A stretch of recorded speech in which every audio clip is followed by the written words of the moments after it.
प्रयागराज से news media के लिए पंकज त्रिपाठी, सलाउद्दीन उमर खान की ग्राउंड रिपोर्ट। आरपीएफ और वकीलों के बीच में प्रयागराज जंक्शन में हुआ विवाद। वीडियो हुआ वायरल। एक यात्री जनरल टिकट मशीन पर एजेंट द्वारा मूल से ज्यादा रुपए लेने का मामला संज्ञान में आया, जिसके बाद आरपीएफ ने शिकायत पर एजेंट को थाने ले आए। इसके बाद एजेंट का भाई अधिवक्ता आरपीएफ थाने पहुंचा, जिसके बाद कई अधिवक्ता भी प्रयागराज जंक्शन पहुंच गए। दोनों पक्ष के बीच विवाद हो गया। वही असिस्टेंट कमांडेंट संदीप कुमार ने बताया कि टिकट एजेंट जंक्शन पर ज्यादा रुपए ले रहा था। शिकायत पर टिकट दे रहे व्यक्ति को थाने लाया गया और कार्रवाई की जा रही थी। उसका भाई यहां आया और विवाद करने लगा। फिलहाल अधिवक्ताओं की तहरीर पर जांच की जा रही है और जांच के बाद कार्यवाही जाएगी। वहीं दूसरी तरफ एजेंट के भाई अधिवक्ता का आरोप है उसके भाई से आरपीएफ पैसे की मांग करता था, जिसके कारण उसे पकड़ कर लाए आरपीएफ, और जब मैं वहां पहुंचा तो मेरे साथ भी मारपीट की गई। फिलहाल मामले की जांच चल रही। देश विदेश की ताजा खबरों को देखने और सुनने के लिए हमसे जुड़े। चैनल को लाइक, सब्सक्राइब और शेयर करें। कमेंट बॉक्स में अपनी राय दें। चैनल से जुड़ने व विज्ञापन के लिए हमसे संपर्क करें। हम यूट्यूब, फेसबुक, एक्स और व्हाट्सएप, टेलीग्राम पर उपलब्ध।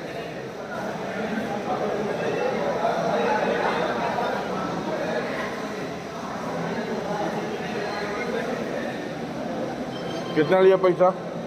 ये लिया 350। कितना का टिकट है? 340। 10 रुपये ज़्यादा लिया। कितना दिया वापस? ये 4। वापस कितना दिया? 50।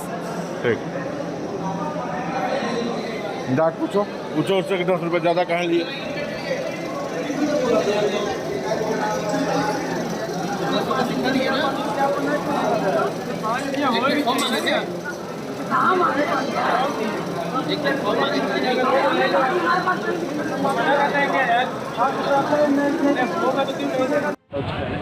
मैं शाम 5 बजे लगभग कोर्ट का काम करके मैं घर की ओर जा रहा था।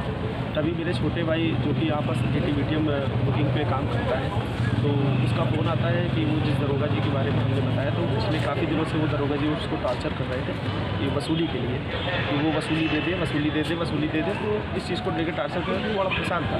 तो उसके बाद मैंने कहा ठीक है मैं आता हूँ, बात करता हूँ। तो उसको बोला कि मैं वो आरपीएफ लेके जा रहे हैं, तो हमने कहा ठीक है तुम जाओ, मैं आ रहा हूँ।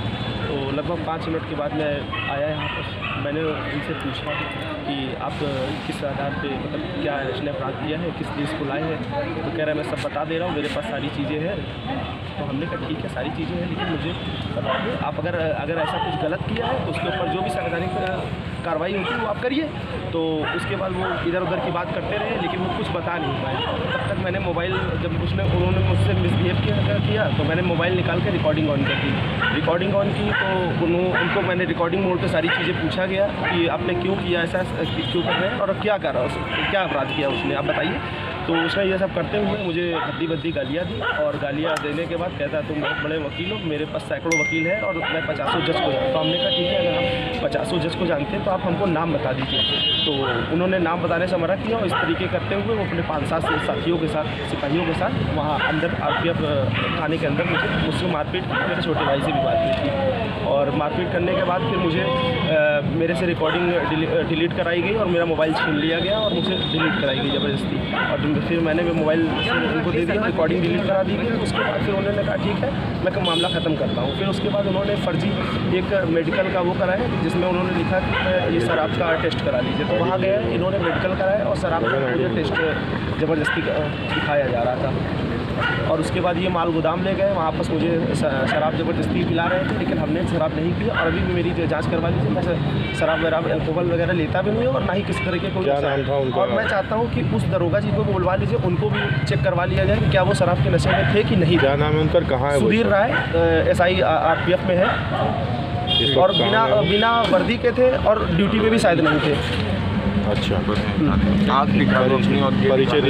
मैं नीतीश कुमार सोनी, अधिवक्ता उच्च न्यायालय, और उनके साथ कई साथियों थे। तो उन्होंने मेरे को एक UP 70 FQ 4140 जीप थी, जो कि 7:30 बजे मुझको मेडिकल ले जाती है, और 1 घंटा मुझे ये रेलवे लाइन के किनारे माल गोदाम के पास रोक करके रखते हैं ज़बरदस्ती।